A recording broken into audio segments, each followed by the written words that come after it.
Magandang araw po sa bawat isa, lalo tigit kay Pastor Robert at Tesmin. Salamat po muli sa opportunity na binigay niyo po sa akin para po paggamit ang inyo pong platform. Ganun na rin po wala Pastor Archie, ang ating pong technical team. Thank you so much sa pagpapaganda niyo ng ating live stream. At sa inyo pong lahat na tumatangkilik po ng ating ginagawang mga pag-aaral. So, ngayon po ay itutuloy natin yung pong ating pong naumpisang aralin na may pamagat na Initial Evidences of Living Under God's Kingdom. Napaka-importante po nito sapagkat tinuran po ng ating leader that 2023 is the year of Kingdom Manifestation at ako'y naniniwala sa ating pong tribo ay marami na po nakaranas nito. So, dire-diretso po, yung pong ating pagsunod sa mga atin pong mga katuruang naririnig nang sa ganun ay magmanifesto po ang kaharian ng Panginoon sa atin pong mga buhay o paghahari ng Diyos sa ating mga buhay. So, ating pong pinag-aralan dito yung patungkol po sa biblical or accurate definition ng salitang kingdom. Kingdom is a country or nation governed by a king. Kingdom is a governing influence of a king over a territory, impacting it with his personal will, his purpose, and his intent, producing a community of citizens reflecting the culture and lifestyle of the king. Okay? Napaka-importante po nitong quotation na sinabi ng ating leader that we will never be able to live in kingdom dimension na gusto ng Panginoon na ating pong maranasan if we will not develop kingdom mentality. Kasi nga po, we cannot live beyond our mentality or our philosophy.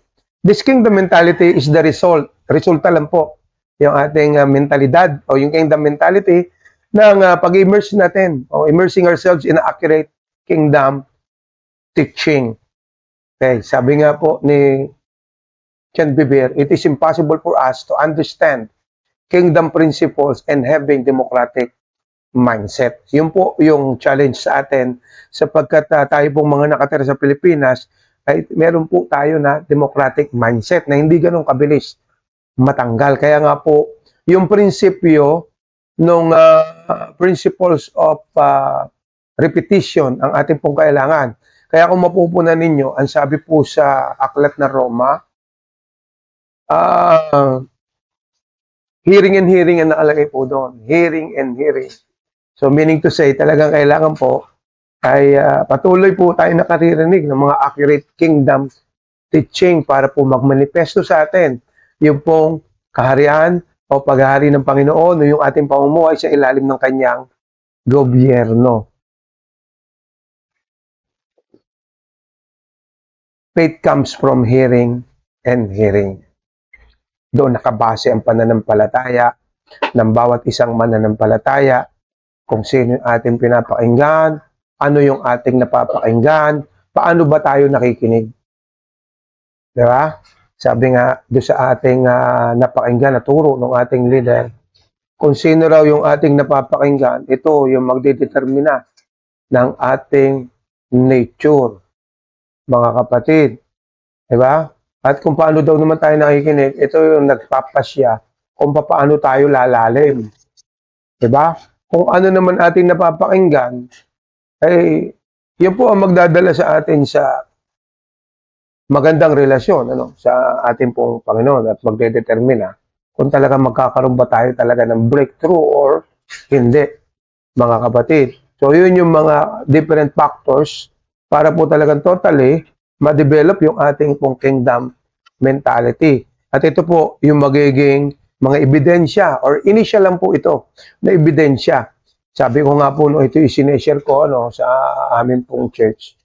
Ay dito pa lamang po sa mga initial evidences, medyo marami na po sa atin ang hindi makaka-comply. Masasabi natin na talagang hindi makita yung paghahari ng Panginoon sa ating pong mga iglesia at sa ating pong mga buhay. Ang una po sa ating pinag-aralan, ang una pong ebidensya ay yung pong tinatawag nating bagong buhay o transformation. Without realization, there is no transformation. Kaya nga pagka na-realize mo, na-actualize mo, nagkakaroon ng transformation. Eh syempre, hindi mo naman ma-realize yun kung wala kang maririnig na panibagong katuruan, sapagkat ang pamumuhay po ng bago ay mangyayari lamang pag nabago yung ating kaisipan. Kaya nga mga kapatid, mapupuna po ninyo, ang ating Panginoon, pagbaba niya unang, bago siya sumabak sa unang ministeryo, ang sinabi niya kagad ay change the way we think or repent, for the kingdom of God is at hand. Ano, ibig sabihin, sobrang lapit na ng paghahari ng Diyos sa ating buhay, very much available kasi nandiyan na nga siya. Ano po? Para tayo tulungan na talagang mangyari sa atin yung kanyang kalooban, ang pagharian niya sa ating mga buhay. Siya ang maghari sa ating mga buhay. Ano po? Kaya dun po yun. Nagdedetermine na po dyan ay kung sino po yung ating papakinggan at ano yung ating mapapakinggan, kung tama naman yung ating papakinggan, paano naman tayo nakikinig? Ano po? So, transformation will come, ba, kapatid? And then, unification will follow. Magkakaroon ng kaisahan. Hindi ka lang basta pray ng pray. Sabi nga ng ating leader sa book of John, kung hindi ako nagkakamali, John chapter 17, the longest prayer of our Lord Jesus Christ is all about the unity ng kanya pong mga nasasakupan. Ano? So, yan po rin yung naririnig ko noon na mga prayer ng mga pastors na magkaroon ng kaisahan sa loob ng iglesia, one body na tinatawag. So, nangyari po ito sa amin, ano? At ito po ay hindi po basta tsambahan lamang. Hindi po pwedeng tsumatsamba tayo, mga kapatid. Kung hindi, dapat laging tiyak po yung ating mga ginagawa para nagre-resulta rin po ito sa napakagandang buhay na matagal na po nag-aantay sa atin.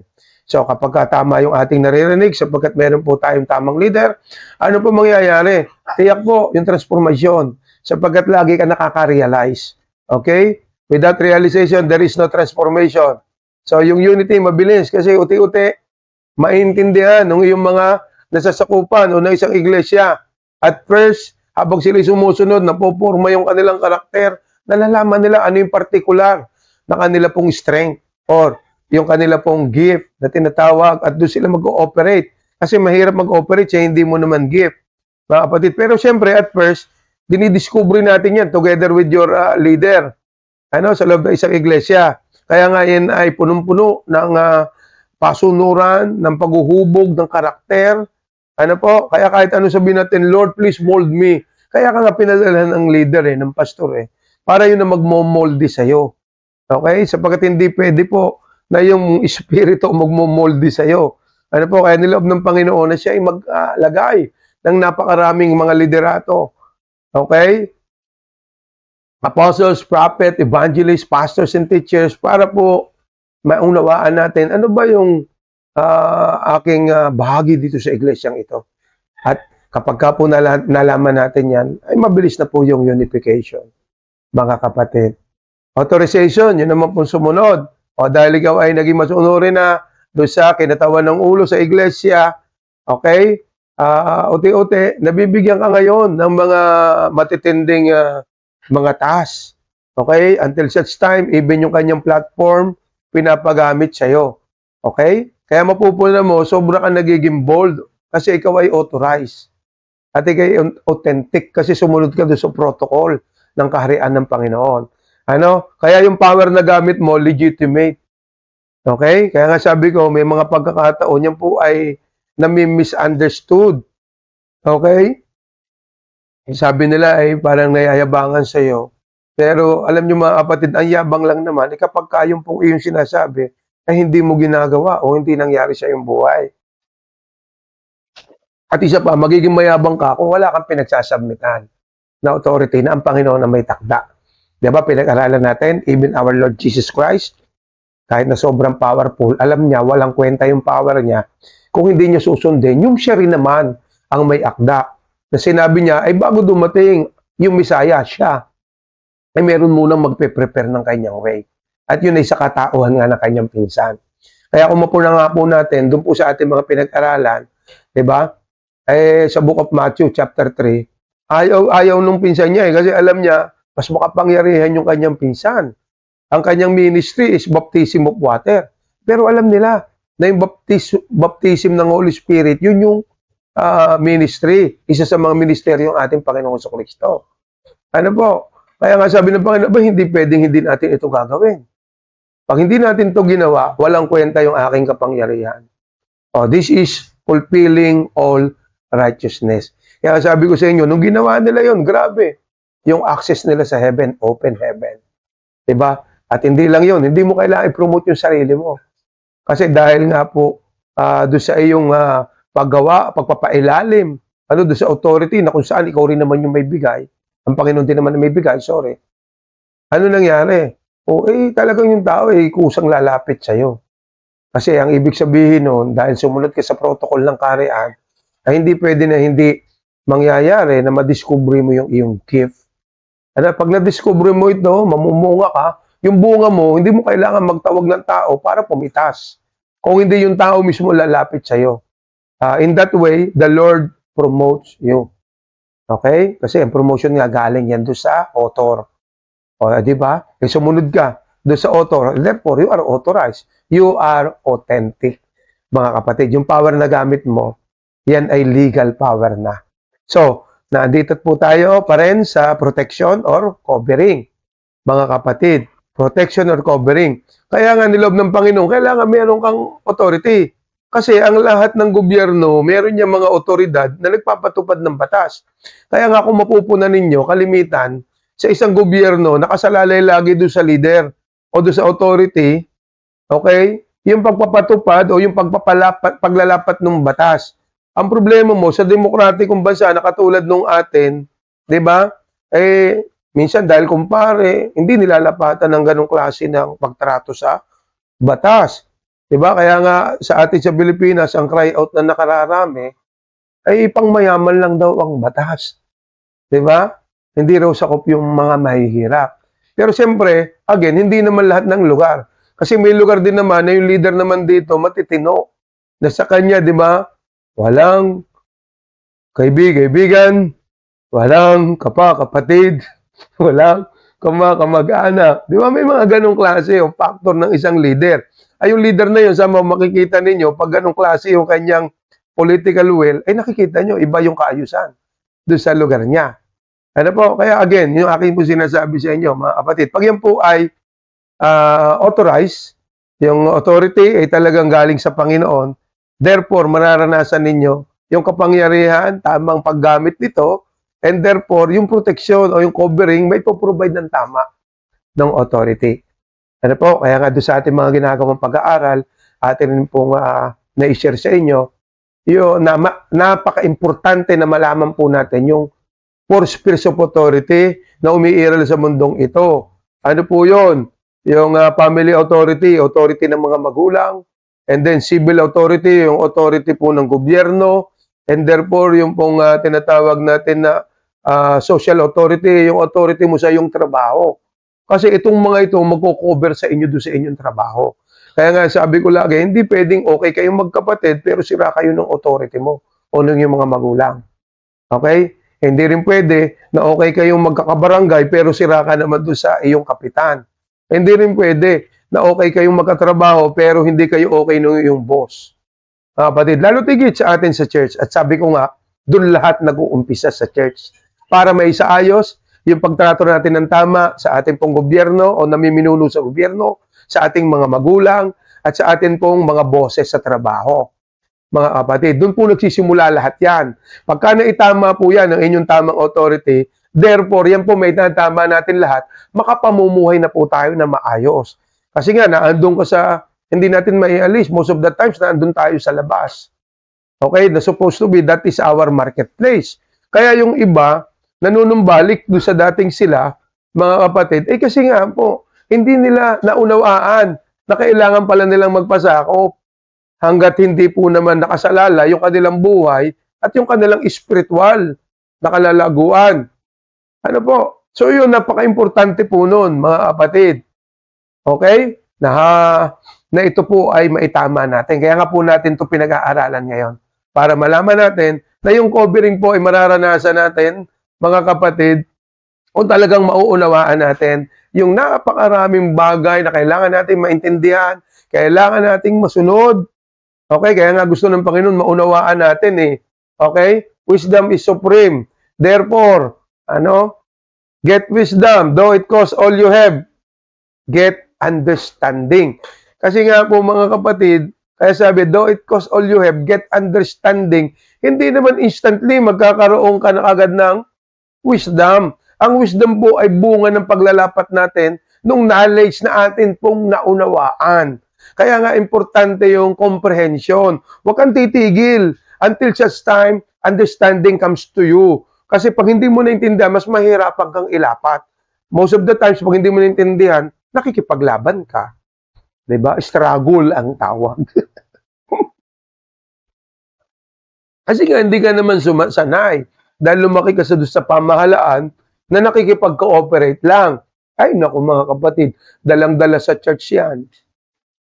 Pag hindi gusto ang papagawa ni pastor, nako, naiiwan ng solo sa pastor. Diba? Pero pag po gusto yung gagawin, ayan, ang dami nag-aagaw-agawan. Diba? Okay. So, again, ito yung proteksyon at iba rito ay nasabi na natin, pero hayaan nyo na kung saan ay alalahanin natin pare-parehas.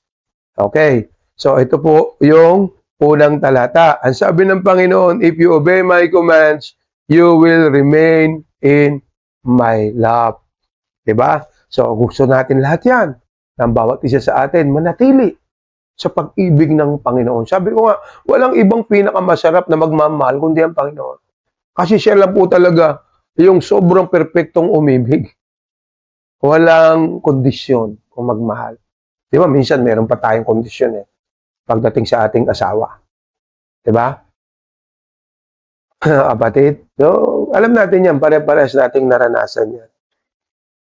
Sabi nga ng ating leader, alam niyo, ang puso ng tao, mabilis magbago. Mabilis magbago. Ay, totoo naman. Sapagkat lahat naman tayo, almost naranasan natin yan. Kaya nga po tayo dinala ng Panginoon doon sa estado na sa Kanya na lang tayo nagtitiwala. Ano po? At sa ganon, makita natin at siya mismo, sa kaparaanan na Kanya itinuturo sa atin, malaman natin kung sino talaga o kung paano natin natatrato yung mga taong ayaw sa atin at yung mga taong gusto naman tayo, mga kapatid. Yan ay mga natututunan natin sa makita ng ating ginagawang mga pag-aaral. So, ibig sabihin mga kapatid, yung covering, mananatili yung covering sa atin ng Panginoon kung malalaman natin yung kanyang mga batas at ilalapat natin ito. Ito ang magbibigay sa atin ng proteksyon. Kaya doon sa ating pag-aaral, kahapon, binanggit ko rin sa inyo yung about doon sa ang Panginoon. Kaya binigay itong kanyang mga commands, decrees, laws, para pagdating doon sa isang mayamang lugar, ay manatili ka na sa kaayusan. Alam nyo naman, mga kapatid, kapag po tayo mismo ay hindi directed ng mga batas at prinsipyo ng Panginoon, okay, nawawala sa hulog Di ba? Nawawala sa hulog. Meron tayong nababasa sa Bible na kapag sinabi, kapag po tumataas ang antas ng ating blessing, financial blessings, mga kapatid na tinatawag, hindi po yan para lumaki ang ating gastos o tapatan natin ang gastusin. Kung hindi raw para tumaas yung antas ng ating pagbibigay. Diba? Alam naman natin yan. Ang gusto ng Panginoon, maging good steward tayo. Mga kapatid, magaling tayo mag-manage ng lahat ng pinagkakatiwala sa atin. Yun ang very purpose kung bakit tayo ay pinahawak ng Panginoon. Yung mga ganyang klase ng possessions. Para po matutunan natin na mapagkatiwalaan tayo sa maliit para pagtiwalaan niya tayo sa malaki. Okay? Kaya nga sabi ko po sa inyo mga kapatid, kung dun lamang po sa 1,000 piso ay hindi natin maibalik sa Panginoon, mahirapan po tayo makapagbalik na masikit pa po dyan. Yun lang naman ang very purpose at reason ng Panginoon. Bakit niya tayo pinagkakalooban ng ganyan? Mga kapatid, para matagpuan at maibalik tayo doon sa original nating pagkakalikha, which is yung steward. Okay? Katiwala o mabuting katiwala ng Panginoon sa lahat ng ating tinatangkilik. Okay? Kaya nga binigyan ng emphasis natin noon na yung pong much ay attracted sa little. Yun ang sabi ng salita ng Panginoon. Kaya, kailangan matutunan natin, pagka nabigyan tayo ng pagkakataon, saan mang bahagi, pinagkatiwalaan ka ng leader mo, O, let's say, halimbawa, sa prayer meeting pa lang, makita dyan talaga na sobra kang tapat para uti-uti, ipopromote ka ng Panginoon sa magitan ng yung leader. Kasi nakikita yan, hindi pwedeng hindi nakikita yan. Kaya lagi ko sinasabi sa akin sa sakupan, mga kapatid, alam nyo yung inyong promotion, sa inyo nakadepende. Okay, let's say, yung inyong pastor naman, nakita ninyo kung anong sipag pagdating sa pag-update, hindi niya pinababayaan yung bahaging yan. Kasi naintindihan niya, yung tinuturo sa kanya ng ating leader, na yung lugar na yan, okay, yung platform na yan, ang talagang wag na wag nating pababayaan. Yung platform ng pagtuturo. Kaya napakahirap naman magturo pag wala kang ituturo. Kaya talagang tatagpuan ko nga po mga kapatid dito sa fourfold ministry of the word, which is yung teaching, rebuking, correcting, and training. Kaya nasa huli yung training, talagang yun yung pinakang hanggat tayo nabubuhay, hindi po matatapos yung paghubog sa atin ng Panginoon. Walang hangganang paghubog po yan. At ang biro ko nga sa akin nasasakupan, gusto nyo bang hindi na kayo huhubogin ng Diyos? Abay, pwede naman. Di ba? Pagkapatay na tayo, edi siyempre naman, aantayin na lang natin yung kalubusan ng lahat. Hindi ka na ron. Ibig sabihin, okay na yung training sa inyo, Lord. Mga kapatid, you are already trained. Ibig sabihin, talagang meron ka na talagang na-develop na spiritual son na kung saan ay magpapatuloy ng iyong nasumulan doon sa iglesia o doon sa vision na binigay sa iyo ng Panginoon. Ano po? So yun yun. Ano mang yaman po ng isang lugar na iyong pupuntahan, if we are not directed by the laws and principles of God, alam ng Diyos na magkukulaps din malamang yung ating buhay. Alam ng Diyos yan. Kaya nga doon sa Garden of Eden, nakita natin, ano po, na binigyan kagad ng Panginoon ng batas. Lahat pwede. Hindi nga pala pwede na walang limitation. Kaya ginawa ng Panginoon, teka, bigyan ko nga ito ng limit para sila uti-uting maging nasa kaayusan. Diba? Imagine, sabi ko nga, during that time, nasa perfect state ng human body. Wala pang bahid kasalanan yung dalawa. Nadaya Nadaya. Mamaya pag-usapan natin, kung gano'ng katindi yung pandaraya ng demonyo, bakit niya nagawang madaya tayo. Ano po, doon pa rin natin makikita sa, doon sa Garden of Eden. Ano po? So mga kapatid, sabi nga sa inyo, yung pag-i-enjoy ng buhay na mahaba, nakadepende ito doon sa pagsunod natin, doon sa ating mga batas at prinsipyong nalalaman. Kaya nga tayo upgrade ng update tayo ng update, and though it costs all we have, mga kapatid, ayun na sinabi ng Panginoon. In fact, ang nagsabi nga nun at nagsalita po nun, pangalawa sa Panginoong Jesucristo na nabuhay na pinakamatalino. Si Haring Solomon po nagsabi nun Though it costs all we have, get understanding. In fact, sa Matthew 6:33, yung seek first po, yung seek, isa rin po dun sa definition nun, accurate definition nun, to understand. To understand, to pursue, okay, to explore, to understand. Kaya nga nabuo po, sinabi po doon ni Dr. Miles sa kanyang quotation, nothing is ours until we understand it. Mga kapatid, kaya nga, si Lord nagsabi siya na kung hindi nila naiintindihan, iyaan mo sila.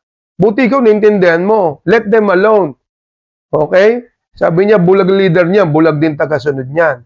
Hayaan nyo sila, huwag na kayo makapagtalo. Wala namang nananalo sa pakikipagtalo. Kaya kung nakalagay doon sa salita, pakikipagtalo, talo kayo parehas. Buti sana, pakikipagtagumpay. Di ibig sabihin, may magtatagumpay. Ay pakikipagtalo, di talo kayong dalawa. Hayaan nyo na siya. O kayo, partikular, kung kayo kasabi na isang iglesia, pagyamanin ninyo, yun yung natutunan. Kaya nga kay Lord, laging after siya, doon sa maintindihan ninyo, ilapat ninyo, yung practice ang importante. Kahit anong dami ng ating nalalaman, kung hindi mo naman ito ipapractice, hindi mo mararanasan yung pangako ng salita ng Panginoon diyan. At tulad nito, paano ma-enjoy yung long life? Diba? Kaya napakaraming Kristyano Minsan mga leader pa ng iglesia. Okay? Matitindi pa ang tawag dun sa iba. Hindi ma-enjoy yung long life. Tapos yung nag-i-enjoy ng long life, asahan nyo yan. Kayo ang tutulig sa nila kasi naiinis sila. Ang tatagal na nga naman nila eh. Tapos hindi nag-i-enjoy doon sa buhay. Eh, ikaw naman, nalaman mo yung prinsipyo, nilapat mo. Kaya magkaunawaan yun, magkaibang mundo yun eh. Mga kapatid, kayo, naintindihan ninyo. Kaya napatunayan nyo talaga. Okay? At hindi nyo kailangan, mga kapatid, hindi nyo kailangan makipagtalo. Yung pong resulta ng buhay ninyo, yung inyong lifestyle, yun ay sapat na para patunayan na yung pong inyong ginagawa ay tamang pagsunod sa kalooban ng Panginoon. Why? You enjoy long life. Kaya nga walang lugar eh. Di ba? Walang lugar dito sa mundong ito para pigilin yung pagpapala ng Panginoon na yan. Di ba? Nakalagay nga doon eh, you will be blessed in the city, blessed in the country, pati yung offspring mo, ibe-bless, pati yung pinag-aakitaan mo, ibe-bless. Why? You obey the laws and principles of God. Mga kapatid. Eh ngayon, kung kakaunti yung alam mong laws and principles, mga kapatid, dahil ang pakiramdam mo, ikaw na yung pinakamagaling sa lahat dahil ang dami mong tinapos, di ba? Master of Theology, Master of Divinity, Master of the Universe, di ba? Yun ang, alam nyo mga kapatid, sabi nga ni Dr. Miles Monroe, most of the times, ang pumipigil ng ating progress, yung ating mga previous na nalalaman. Yun ang problema, pag tumigil tayo at sabihin natin, di ba, na alam ko na yan. Nako, yun ang delikadong bahagi. Sabi nga nung ating leader, di ba, narinig natin sa kanya, na sinabi niya naman, narinig niya lang din doon sa isang great leader. Ano sabi niya? Yan daw ating nalalaman ngayon. Halimbawa, let's say, di ba tayo ay progresibo tayo nag-aaral. O ngayon, particular day, itong araw nito, nalaman natin ngayon, ay kakarampot pa lang sa mga bagay na hindi natin nalalaman patungkol sa Panginoon. Anong ibig sabihin, mga kapatid? Ay hindi tayo titigil pag-aaral. Hindi tayo titigil ng pagkilala sa Panginoon kasi napakarami pa. Okay? Na pwede nating maranasan sa ilalim ng gobyerno ng Panginoon na hindi pa natin natutuklasan. Kaya mga kapatid, kung yun ang kanilang nauunawaan, hindi naman tayo pwedeng mamuhay ng higit po sa ating filosofiya. Walang tao na kaya makapamuhay ng higit sa kanyang filosofiya. Ano? Kasi ang kaya lang natin pong ipamuhay kung anong ating naiisip. Kaya nga po doon sa mga dati kong naituturot na i-share, sabi hindi natin may sisisi. Di ba? Lahat tayo or most of us, nakakakita tayo doon sa lugar, sa isang lugar, sa particular place. Na bakit doon sa lugar na yon? Meron halimbawa, let's say isang pamilya ng mga, sabi ko, sorry for the word, pero ano po yan eh, kung tutuusin, playgirl lang dapat ang tawag. Pero pagka nga sa babae, sa atin po kasing lipunan, meron agad diskriminasyon eh, no? Pag babae, pokpok, pag lalaki, playboy. Di ba? Pero makikita natin yan, pagka playboy yung pamilyang yun, makita mo, dumadaloy. Dumadaloy, hanggang kaapo-apuhan, dumadaloy. Pakaraming mga anak. Di ba? So, sa babae, ganun din. Ano? Pinasama lang yan kung saan tayo nakatira eh. Sabi ko nga, playgirl lang sana, pero naging pokpok ano, sa lugar natin dito, sorry sa salita. Pero yan yung katotohanan. Di ba nakikita natin yan? O let's say yung magnanakaw naman. Magnanakaw yung kalolololoha, kita mo dumadaloy. Hanggat hindi dumarating po. Okay? Yung kamalayan natin patungkol po sa kalooban ng Diyos o makabatas sa prinsipyo ng Panginoon na ito yung magpapatino sa atin o magpapanumbalik doon sa relasyon natin sa Panginoon. Kaya naman uti-uti tayo nakakalaya doon sa mga pagkakaalipin sa atin na hindi maganda ng demonyo. Ano po? Kaya nga doon na nabanggit natin na yung pumbatas ay naglalagay yan ng kaayusan. Kaya ngayon ang problema natin kasi even sa ating Christian communities, meron tayong mga hindi accurate na naririnig na kataruan na wala na po tayo sa ilalim ng batas. Nasa ilalim na raw po tayo ng grasya. O mamaya, okay, mag-alala, titingnan natin kung aabot tayo doon. Kahit pa paano, bibigyan ko kayo ng kaunting kaisipan para mag-isip-isip kayo at tingnan natin kasi mga talata po ito sa Biblia at susubukin ko na sa buong makakaya ko na maipaliwanag sa inyo ng maliwanag. Ano po? So, law keeps order. Ano mang institusyon niya na walang pinapairal na batas, siyak po. Siyak po, hayag po dyan ng kaguluhan, mga kapatid. Tingnan nyo ha, mga kapatid, ang sabi rito, ang Panginoon kaya nagbigay ka agad ng kauna-unahang limitation or let's say, batas. Para nga po, yung tao ay ang gusto niya, ang intensyon niya ay directed ng kanyang guidance, ng kanyang mga salita. Okay? Hindi para maging killjoy. Gusto nga ng Panginoon, para may enjoy nila yung Garden of Eden, okay, naglalagay siya ng mga salita niya. Oh, ito pwede, ito hindi pwede. Diba? Kaya lang nga, dahil doon sa free will ng tao, okay, sa kapangyarihan ng free will, nagdesisyon yung ating ninuno o si Eva na kung saan ay kung alin yung pinagbawal ay yun ang kanyang ginawa. Ano, na nagdulot po sa atin ng atin pong fallen state, mga kapatid. Disobedience to law of one man causes the fall of all humanity. Law was given to keep us in order. Alam niyo mga kapatid, yung isang kapahayagan dito na makikita natin, kapatid, sa Book of Hebrews, kung di ako nagkakamali, si Adan po ang nasisiro ng Panginoon eh. Okay? In fact, sa Genesis 4, I believe, kung hindi rin po ako nagkakamali, doon si Adan ang sinisi. Kasi nga, si Adan ang recipient nung kausap siya ng Panginoon. Ano? Mga kapatid. So, meaning to say, nagkulang si Adan pagdating doon sa kanyang responsibilidad na yung salita ng Panginoon ay talaga namang maging bahagi na ng pagkatao ni Eva. Ano po kasi Eva ay nadaya kasi si Adan ay first son yung kanyang tinanggap. So supposed to be, dapat ay wag siyang tumigil hanggat ito ay hindi nagiging first son din sa kanyang asawa. O nagiging conform siya doon sa salita ng Panginoon na binanggit. Kaya nakita ng demonyo, mamaya palalawikin pa natin kung bakit talaga nadaya. Okay? Yung ating ninuno. Pero again, ang gusto kong makita ninyo dito, nandun pa rin sa kung sino yung binigyan ng pagkakataon ng Panginoon na mag-lead. Okay? Sa aming mga leader. Pagka kami mga leader talaga, ay walang authority na pinagpapaililiman na katulad ng Panginoon sa Kristo, napakahirap namin mag-provide ng covering kasi kami mismo ay hindi rin covered. Wala rin kaming covering. Paano kami mag-provide ng covering? Kaya nga sabi ko, yung vital parts na makahanap ka ng right leader, okay? Hindi mo na malalaman eh. Yung banti po ng tungkol po dun sa, sabi ko nga ako sa aking karanasan, paano ko mauuna ngayon yung aking pamilya o let's say, yung aking asawa, mga anak? Hindi ko nga alam yung paano ko mangunguna sa asawa ko, paano ko mangunguna sa aking mga anak. Diba? Kasi ang kamalayan ko noon, ang nasa isip ko rin, unahin ng pamilya. Paano ko sila uunahin kung wala naman akong knowledge about doon sa paano ba yung pagiging leader? Ay nalaman ko pag sinabing head, mga kapatid, ang ibig sabihin pala nun sa Biblia, responsible. Dapat ikaw ang number one responsable, okay, doon sa iyong nasasakupan, sa iyong pamilya. Para yung pagsunod nila, mabilis na lamang kasi nakikita nila sa iyo na napaka-responsable mo at wala silang daan para ikaw ay i-disrespect nila. Kasi nakikita nila yung pakiging irresponsable mo, sorry. Mga kapatid. O tandaan ninyo, law was given to keep us in order. Kasi kahit anong ang ganda ng lugar, kahit anong yaman ng lugar, kung walang batas na ikaw po ay susundin o magli-limit sa'yo, di ba? Lahat ng nilikha, meron pong inilagay ang Panginoon na limit. Di ba? Ang inilagay na batas sa isda manatili sa tubig. Pag umalis sila dyan, yun ang limit nila. Pag umalis sila dyan, mamamatay sila.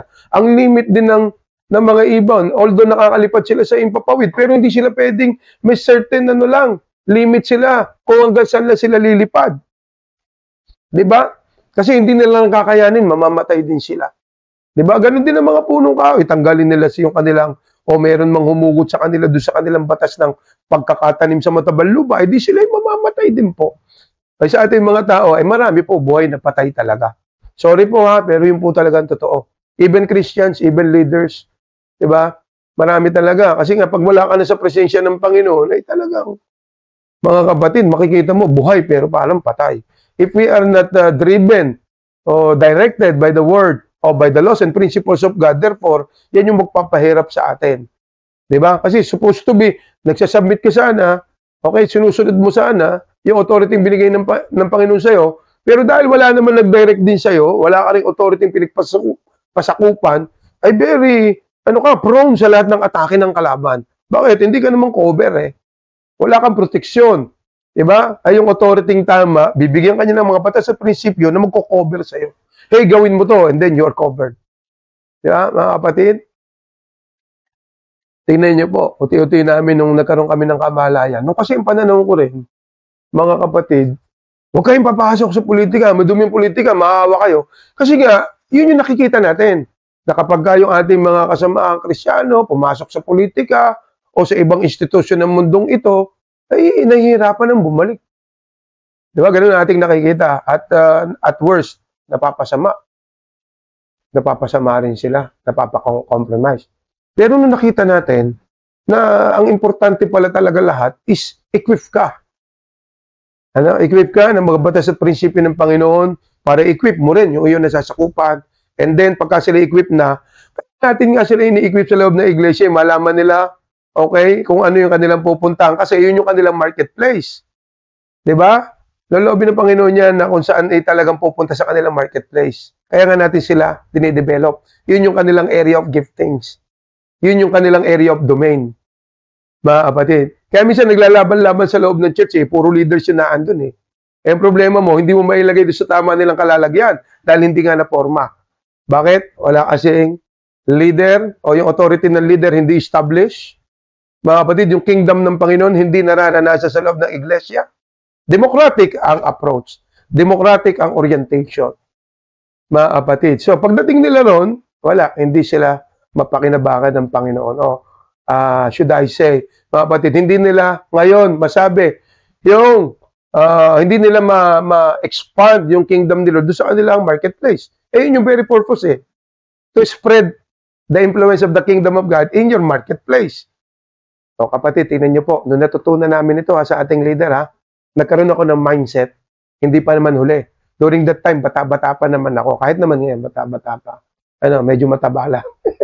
Pero mga kapatid, nung nakita ko yon, uti-uti, talaga naging seryoso ako. Tapos ipoforma ko sila.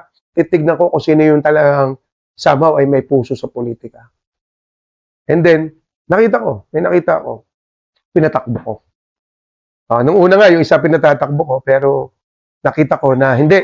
Ito yung kanyang place of influence. Mas okay siya rito. And then, binago ko. Sa biyaya ng Panginoon, grabe, sobra akong na-bless at sobra akong naging grateful, thankful kami kay Lord. Kasi nga, yung isa number 1, yung isa number 3. Grabe. At alam niyo yung number 3, dati yung nagsisindi, ngayon magsisildi. Dati yung tumatakbo, kapatid, ay ngayon talaga tatakbo na para doon sa paggawa ng kalooban ng Panginoon doon sa kanyang lugar. Imagine that, mga kapatid. Ako sobra akong na-amaze din, Kasi, alam nyo, even though alam ko naman na talagang yung aming ginawa'y kalooban ng Panginoon. Diba? Ganun tayo minsan hanggat hindi mo napapatunayan, napatunayan mo. Kaya tuwan-tuwa kami, mga kapatid. Sobra kaming blessed, sobra kaming grateful kay Lord, thankful kay Lord. Nakita namin talaga sumama sa amin ng Holy Spirit. Bagamat merong mga struggle, meron talagang mga challenges, pero talaga may mga pagkakataon, magiging negatibo ka rin. Pero salamat doon sa mga natutunan mo, sa leader.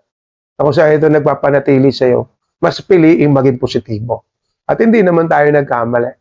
Kapatid. Kaya yun, excited kami sa mga darating pa mga challenges. Ng Panginoon sa amin o sa mga aking pong nasasakupan. Okay? The power of law and order, ito yung pinag-aralan natin lahat nung nakaraan o kahapon. Creation was designed to function by laws. Disorder comes from violation of law. Disorder always precedes destruction. The key to order is law. The key to success in life is submission and obedience to law. Last but not the least, disobedience produces disorder. Okay? Kaya nga po mga kapatid, ito yung ating pinag-aralan o dito tayo natapos kahapon. Sabi ko, kahit pa paano, naipaliwanag ko na sa inyo yung kingdom. Sabi ng Panginoon, ito lang yung dapat na priority natin kasi nga sobrang corrupted yung ating kaisipan. Ito yung susi, yung changing the way we think.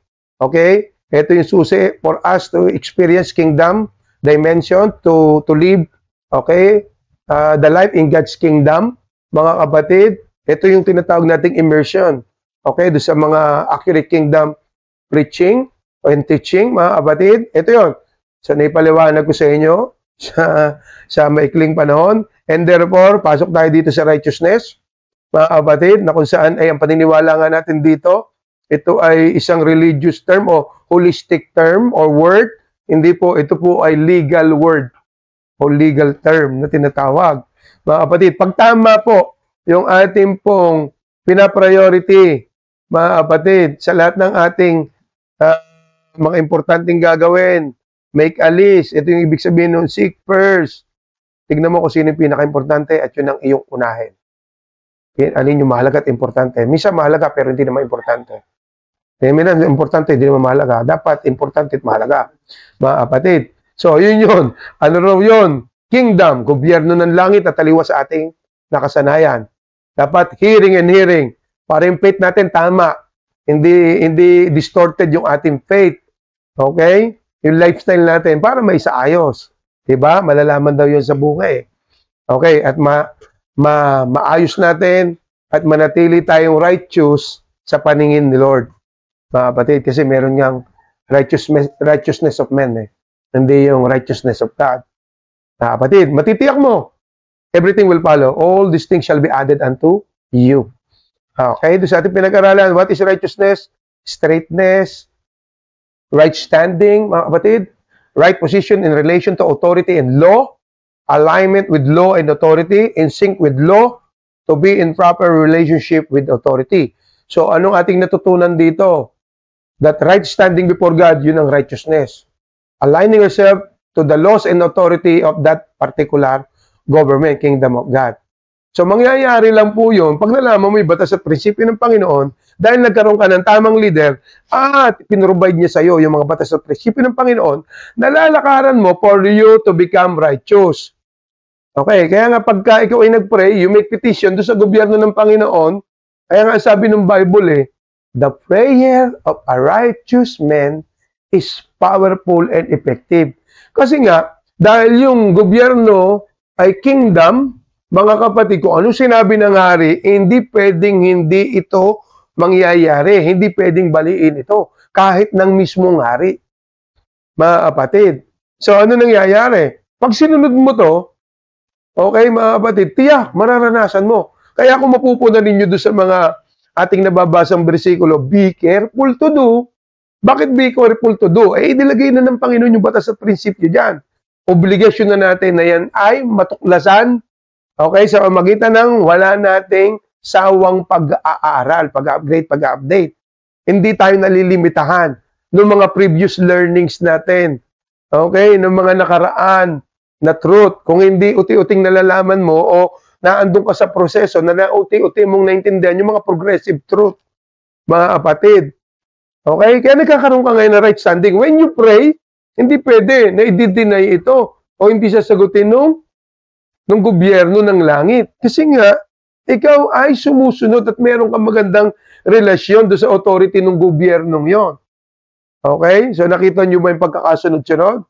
Gobyerno o yung authority, may batas sa prinsipyong sinusunod, mga kapatid, for you to become righteous.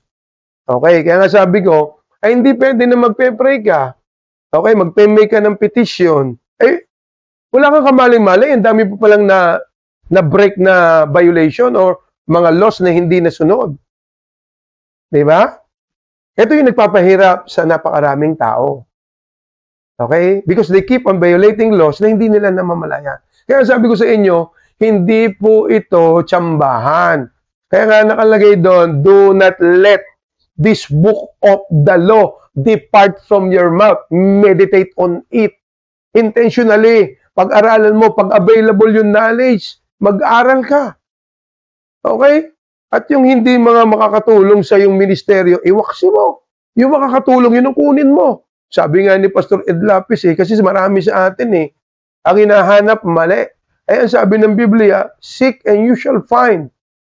Halimbawa, may nagtuturo, o nagtuturo ang pastor mo, critical lang kaisipan mo, puro mali hinahanap mo. Biblically speaking, seek and you shall find, ay di mali ang makikita mo.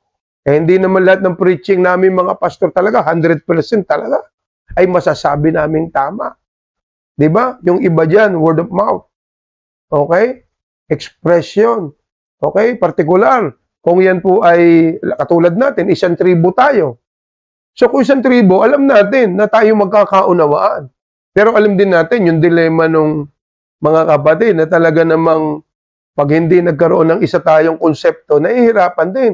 Kasi hindi naman pare-parehas tayo ng kakayanan na i-apply agad yung ating natututunan. Kaya nga, pagka hindi mo na i-apply, yung isa nag-apply, yung isa nakuha yung resulta, ay sa kanya, ibang conviction niya doon. Eh ikaw, hindi mo i-apply, siyempre, iba rin yung conviction mo doon. Medyo malabnaw. Dahil hindi mo naranasan. Diba? Pero doon sa mga nakaranas, hindi mo sila masisisi, naranasan mo sila. Sabi nga sa mga miyembro ko, kung ilalapat nyo yan, mararanasan nyo yung pangako ng Panginoon dyan sa kanyang salita. At kahit ang demonyo, hindi kayo pwedeng lokohin dyan sa bahagi na napatunayan na sa inyo ng Panginoon. Yun lagi ang edge natin sa demonyo. Lahat ng ating pinag-aaralan, piliting ilapat. Kasi yan ang very purpose. Ba't tayo tinuturuan? Para i-practice. At sabihin ng Panginoon, ay, matalino ka. Kasi inilapat mo kaagad ang maitutulad kaysa isang taong nagtayo ng bahay sa ibabaw ng bato. Darating ang bagyo. Hindi natin pwedeng iwasan yan. Nakalagay sa Biblia yan. Anong mang katatayuan mo, anong estado man ng buhay mo, ang bagyo tiyak na dadaan. Okay, ang tanong, handa ka ba? O sabi ng Panginoon, pwede namang handa ka. Kasi nga, hindi mo maiwasan, dadaan eh. At ang paghahanda dyan, okay, pakinggan mo yung kanyang mga salita na magpapatibay sa'yo. Sa anong paraan? Ilapat mo. Gusto ng Panginoon, ilapat mo, tatatag ka dyan. Mapapatunayan mo kung sino siya, mahahayag sa'yo kung sino siya sa bahagi o area ng buhay mo kung siya nagpapakilala. And therefore, anumang bagyo, you can smile at the storm. You can smile at the storm because Christ is your vessel. Kanta ng bata. Kapatid, submission and obedience to law. Okay, bilisan ko na lang po ito. Anak, ilang pang minuto ako. Okay. Submission and obedience to law brings safety. Mga kapatid, o tingnan nyo ha, ito naghahatid sa atin ng safety. Ano ba? Submission and obedience to law brings security. Mga kapatid, submission and obedience to law brings prosperity. Mga kapatid, siyempre nga naman, nasa ilalim ka ng gobyerno ng langit, napakayamang gobyerno sa lahat ng gobyerno. Diba? Kaya hindi makatwiran na ikaw ay sobrang nahihirapan. Ba't ka nahihirapan? Malamang hindi mo alam yung laws and principles ni Lord patungkol kung paano ka mapagpapala. Mga kapatid. O kaya nga, paano susundin mo? Hindi mo nga alam. O, yun ang nagpapahirap sa tao. Submission and obedience to law, sabi ko, nalaman mo, yung pangangiba eh. Yung iba, kahit pa paano maintindihan mo pa, hindi kasi nila alam. Diba? Ang problema mo ito, pinaalam na sa'yo, hindi mo nalapat. Yun ang problema. Yun ang mas matinding problema, no? Kasi nalaman niya, hindi niya nalapat. Oh, submission and obedience to law brings development. Sabi ko nga sa inyo, ay makikita mo ang Panginoon, willing siya magpakilala eh. Eh habang ikaw, kinikilala mo siya sa magitan ng paglalapat ng kanyang batas at prinsipyo, mga kapatid, nakikita mo, unti-unting nadidevelop. Yung iyong kaisipan, kamalayan patungkol sa kanya, relationship mo sa iyong pamilya, mga kapatid, yung iglesyang pinagkatiwala sa iyo ng Panginoon, yung ministeryong pinagkatiwala sa iyo ng Panginoon. Nakita mo, very progressive, mga kapatid. So ano pa? Submission and obedience to law brings pride. O nagagamit mo ngayon ng tama yung iyong pride. Hindi lang yabang, mga kapatid. Kasi meron kang pinagsasubmitan. Kapatid, meron nag-hone ng iyong karakter. Okay? Kaya ikaw, proud na proud ka doon sa nangyayari sa buhay mo at naintindihan mo, hindi mo ito mararanasan without God sa buhay mo. Without the help of the Holy Spirit. Okay? Submission and obedience to law brings wealth. Kaya umupunan ninyo, do not let this book of the law depart from your mouth, meditate on it day and night so that you may be careful to do, okay, everything written in it so that you will be prosperous. You will be prosperous. Hindi pwedeng hindi kasama yan. Kasi nga, mga kapatid, sino ba namang magulang na napaka ayos nung anak mo, napaka masunurin, sobrang mag-submit sa'yo, tapos ang yaman-yaman mo, tapos i-deprive mo siya nung yaman ninyo, parang napakahirap paniwalaan. Kaya nga nakalagay doon nung na ni Lord prosperous and good success. Meron kasing bad success. Kaya nilagay doon, good success. Yung bad success kasi, ito yung nagdudulot sa atin ng pagkakalayo kay Lord. Kaya sabi nung leader natin okay, binigyan niya tayo ng kamalayan para mabilis natin madetermina kung ito ba ay blessing na galing kay Lord o sabi nga nila, success na galing kay Lord o success na galing sa kaaway. Diba? Sabi ni Dr. Miles Monroe, it is dangerous for us to be successful in the wrong assignment. Kapatid, paano natin malalaman? Sabi ng ating leader, pag yan po ay pagpapala na galing kay Lord, lalo tayong lumalapit sa Kanya. Papalapit ng papalapit sa Kanya. Alam nga namang papalapit ng papalapit kay Lord, lagi kang wala sa church. Lagi kang wala sa mga upgrading, updating. Diba mga kapatid? Parang hindi yata naman tama yun. Diba? So, yun po yun. Mga kapatid, yung pagpapala naman na galing sa kabila o sa demonyo, ay papalayo ka. Papalayo ka sa Panginoon. Yung iba naman, hindi naman hayap, pero uti-uting nawawala. Ganyan man tayo ang demonyo. Hindi ganun kabilis ma-detect. Okay? Hindi ganun kabilis ma-detect. Sabi ko rito, the main reason why we don't submit and obey the law. Ano ba talaga yung pinakang rason kung bakit tayo ay nahihirapang magpailalim at sumunod sa batas ng Panginoon? Noon pa mang pong una, sa Genesis chapter 3, verse 6, anong sabi po rito? Okay, nung dinadaya ng demonyo, sabi ko nga sa inyo, ang demonyo ay master of lies. Siya po ang ama ng kasinungalingan. Yan na po ang pinaka-nature niya. Simula nung nagrebelde siya sa langit. Mga kapatid, siya po ang father of all lies. At yung kasinungalingan na yan, hindi hayag. Paano mo nasabi, Pastor? Ito nga po sa Genesis 3:6. Ito ang sandata niya.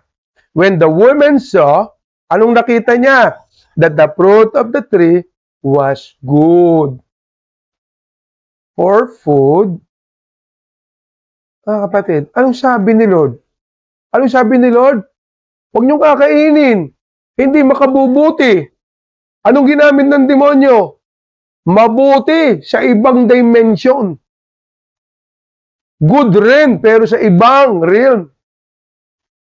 Kaninong realm yun? Ng demonyo. At pumasok sa atin pong fallen nature. Tayo lahat ay driven. Okay? Driven tayo lahat ng distorted knowledge na nagmula sa demonyo. Tandaan po ninyo, si Satanas po, although siya fallen angel, siya po ang leader nito. Mga kapatid, at kung atin pong babalikan, kung hindi po ako nagkakamali, Ezekiel yata. Book of Ezekiel or sa Book of Isaiah, nakalagay doon na siya po, nung nilikha ng Panginoon, perfecto ang kanyang pagkakalika at siya po ay full of wisdom. Nung siya naging fallen angel, mga kapatid, ay siya po ay wise pa rin. Mga kapatid, distorted nga lang yung wisdom niya. Kaya hindi po tayo pwedeng pakampante. Kaya nga gusto ng Panginoon, patuloy tayo nag-update, ilapat sa ating mga buhay para hindi tayo madaya ng demonyo. Sorry. Ng Panginoon ng mundong ito. Hindi niya tayo madaya. Saan? Sa kanyang distorted wisdom. Mga kapatid, tignan nyo. Sobrang wise niya. Anong ginamit niya? Good in different perspective. Kaninong perspektibo? Sa kanya. Na ito'y minana ng fallen nature ng mga tao. Okay? Tingnan nyo pa itong susunod na talata. Proverbs 14:12. Sabi ni Haring Solomon, there's a way that seems right. Parang mabuti. Parang tama. Parang. Kaya may nakalagay na seems right. Sa atin, mga tao, sa fallen men. Pero ang dulo, anong sabi rito? Death. Death ang dulo. Sabi ko nga, sa mga miyembro ko, may mga umaalis, pinapatubig lang ng demonyo yan. Kasi ang demonyo, hindi nawala yung wisdom niya, distorted lang. At ang panlaban niya lagi, pagmukaing tama, yung mali. Ibig sabihin, hindi po ito biro. Hindi mo kita.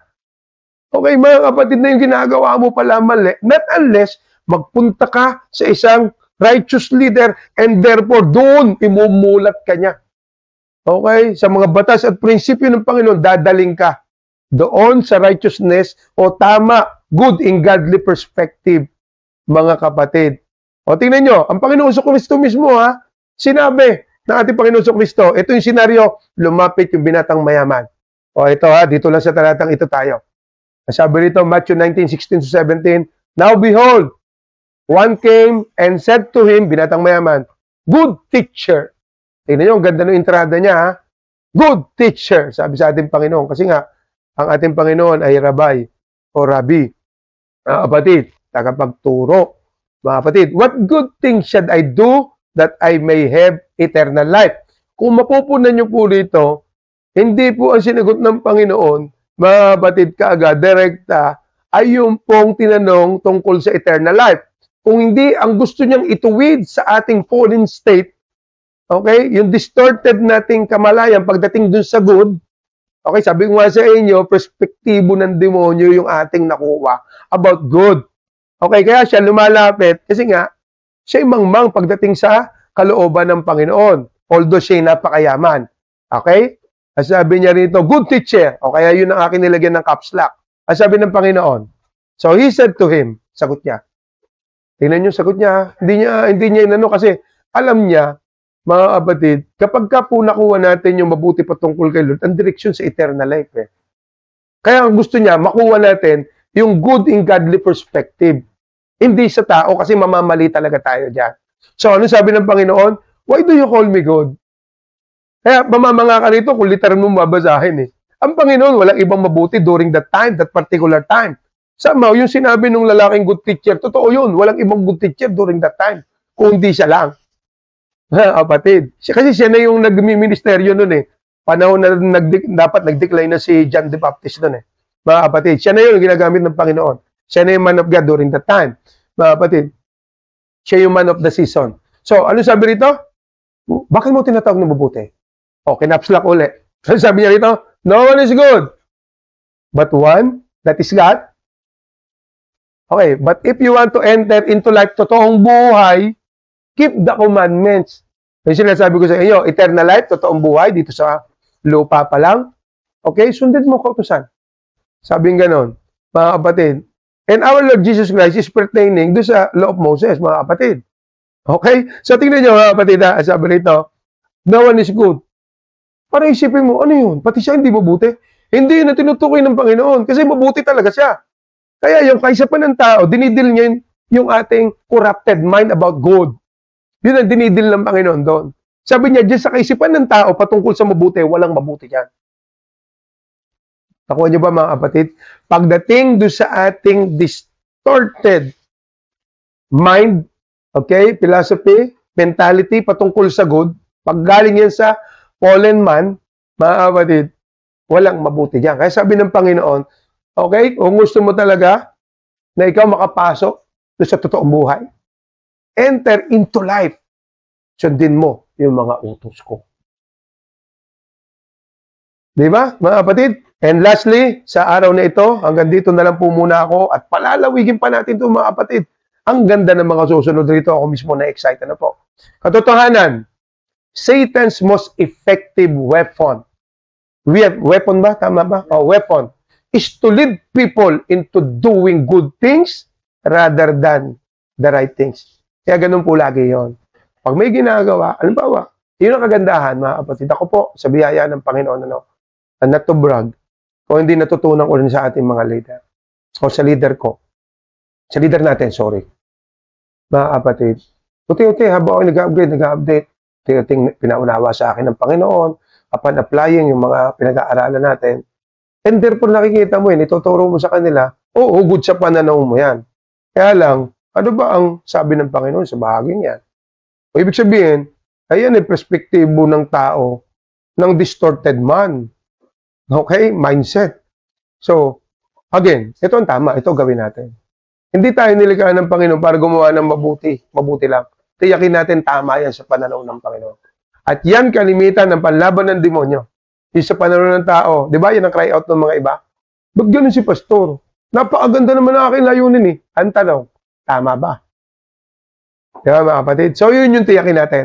Mga kapatid, tingnan po natin mabuti sa susunod. I-share ko po sa inyo yung idediretso ko pa rin po ito for us to become covered. O, yung kapangyarihan po ng batas. Kasi nga po, meron tayong mga orientation noon na wala na tayo sa ilalim ng batas. Nasa ilalim na tayo ng grasya. Linawin po nating mabuti yan. Or else, madidisgrasya po tayo. Okay? So, again, marami pong salamat, Pastor Wilbert at Yasmin, sa opportunity na makapag-share po sa inyo pong platform. Pastor Archie at sa inyo pong team, technical team ng SCB. Thank you so much po sa pagpapaganda ng ating live streaming. At lalo tigit sa Ansi Babe, salamat sa suporta, ang mga anak ko, Win family, Win Wakat family. Thank you so much sa inyong walang sawang suporta at sa inyo lahat na tumatangkilik nitong ating live stream. Thank you so much and God bless us all. Akin dinideklara, lahat na inyong narinig ang magsisilbing binhi ng Panginoon sa inyong mga puso. Sooner or later, yan ay sisibol, lalago, mamumunga. Pag namumunga na, maranasan nyo na isang buhay na ganap at kasaya-saya. Inihiling ko muli ang pagsama ng libo-libong anghel ng ating Panginoon na mandirigma na patuloy na mag-iingat sa bawat isa sa atin at sa ating mga mahal sa buhay sa mandako ng mundo sila naroroon. Salamat po and God bless us all.